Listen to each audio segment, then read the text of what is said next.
Egyptian President Mohamed Morsi has issued an order preventing any court from overturning his decisions, essentially allowing him to run the country unchecked until a new constitution is drafted, his spokesman announced on state TV Thursday. Morsy also ordered retrials and reinvestigations in the deaths of protesters during last year's uprising against strongman Hosni Mubarak. That could lead to the re-prosecution of Mubarak, currently serving a life prison term, and several acquitted officials who served under him. The order for retrials could please some Egyptians who expressed disappointment that security officers and others have escaped legal consequences over last year's protester crackdown by the Mubarak regime. Some demonstrators in Cairo, however, protesting for a fourth day against Morsy and the growing influence of the Muslim Brotherhood, expressed anger over his assumption of more power. About 2,000 people protested Thursday night in and around Tahrir Square, with some chanting birth of a new pharaoh and Morsy the dictator. Political rivals also expressed dismay Thursday evening. Morsy is taking over the executive, judicial, and legislative powers in his hands, and this is a dangerous path, said the Twitter account of Hamdine Salbaev, the former presidential candidate.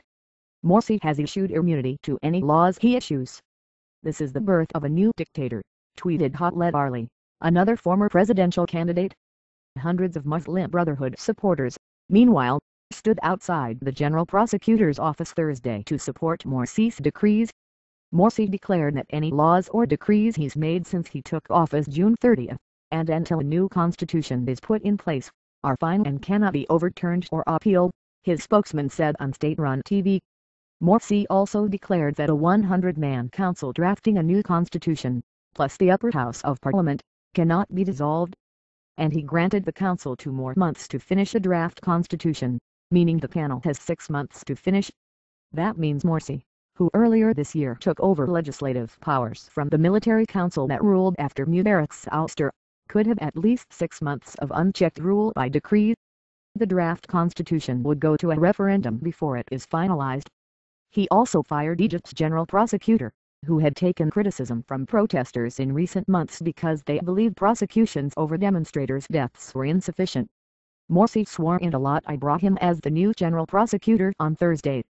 Morsy's moves come 3 days after the start of violent protests in central Cairo, largely by people angry at Morsy's government and the Muslim Brotherhood, the Islamist movement to which Morsy belongs.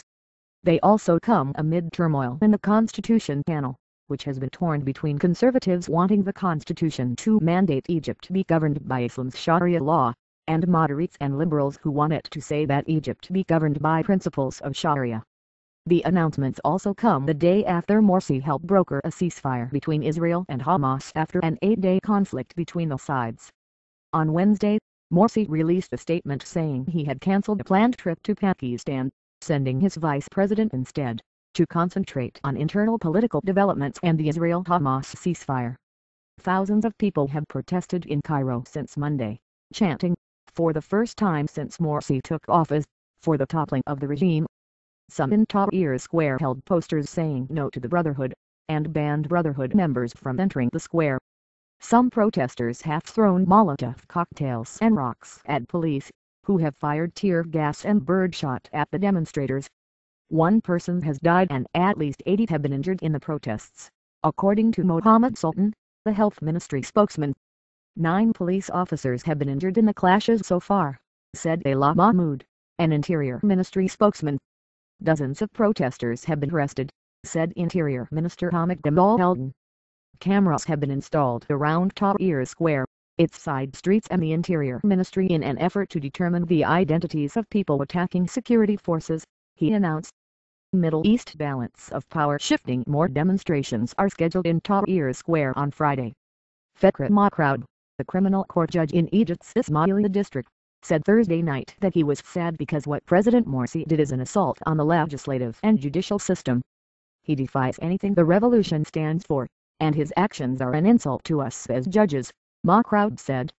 Declaring that his laws cannot be questioned is unacceptable, and we may see a general judicial strike. Eric Trigger, a fellow with the Washington Institute for Near East Policy, said Morsy not only is preventing the judiciary from overruling his decisions, but he also has insulated the Muslim Brotherhood-dominated constitutional panel from judicial oversight. Despite the protests in Cairo and objections from political rivals, Morsy, elected with nearly 52% of the vote in a June runoff against former Prime Minister Hamid Shafik, enjoys the best mobilizing capability in the country in the Muslim Brotherhood, Trigger said. If there's a nationwide movement against this, you'll also have a nationwide movement for it, Trigger said. After he was elected, Morsy took legislative control from the Supreme Council of the Armed Forces, which had ruled after Mubarak was deposed. Earlier, the council dissolved Parliament's lower house, saying parliamentary elections that began in November 2011 were unconstitutional. Morsy indicated in June he would call back Parliament, but Egypt's High Administrative Court upheld the dissolution. Mubarak and his former Interior Minister Habib el-Adili were convicted and sentenced in June to life in prison on charges relating to the deaths of hundreds of protesters after a 10-month trial, while 6 former government aides were acquitted. Some Egyptians protested the sentences and acquittals. Morsy, who still was running for office, said at the time that he would initiate new investigations if elected. About 840 people died and more than 6,000 others were injured in last year's 18-day uprising, according to Amnesty International.